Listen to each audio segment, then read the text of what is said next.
అస్సలాముఅలైకుం వరహమతుల్లాహి వబర్కాతహు. Hi hello welcome to my channel.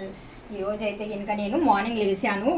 Morning లేచిన వెంటనే ఫస్ట్ ఆఫ్ ఆల్ నేను నమాజ్ చేస్తాను. నమాజ్ అయితే ఎటువంటి పరిస్థితుల్లో నమాజ్ వదలను. ఎందుకంటే నేను 3 పూట్ల తింటున్నాను. అల్లాహు తాలా నాకు ఇస్తుంటే నేను తింటున్నాను. అందుకనేసి అల్లాహు తాలాకు ఎప్పుడు మర్చిపోకూడదు. నమాజ్ చేశాను, కొద్దిసేపు కితాబ్ చదువుకున్నాను ఖురాను.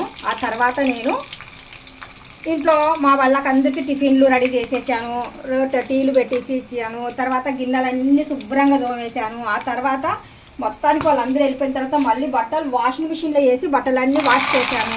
ఆ తర్వాత మళ్ళీ ఏం చేశాను, గిన్నెలు తోమేసాను, తడుగుడ్లు పెట్టేశాను. ఆ తర్వాత మళ్ళీ కుకింగ్ అనేది చేయాలి కదా, తప్పదు. కుకింగ్ దగ్గరకు అయితే వచ్చేసాను. వేడిగా గోంగూర పప్పు అయితే ఇంకా తాలింపు పెట్టేస్తున్నాను. గోంగూర పప్పు చేసేసాను.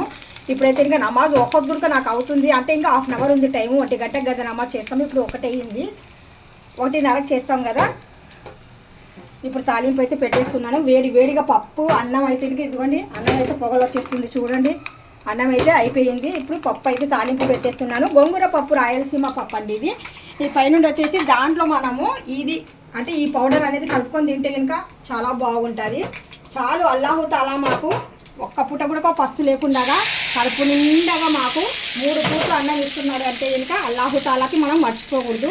అందుకనేసి ఎప్పుడైనా కానీ సరే, ఉన్నా లేకపోయినా, ఇవ్వకపోయినా మనం మాత్రము బతుకుతున్నాము, గాలి తీసుకుంటున్నాం, ఊపిరి తీసుకుంటున్నాం. అందుకనేసి అల్లాహు తాలాకు మర్చిపోకుండా నమాజ్ అయితే చేయాలి. ఇప్పుడు జోహర్ నమాజ్ కూడా నేను అదా చేస్తాను. మీరు కూడా ఎవరైనా కానీ సరే ఖాళీగా ఫ్రీగా లేకుండా నమాజ్ టైం అప్పుడు నమాజ్ అయితే కంపల్సరీ చేయండి.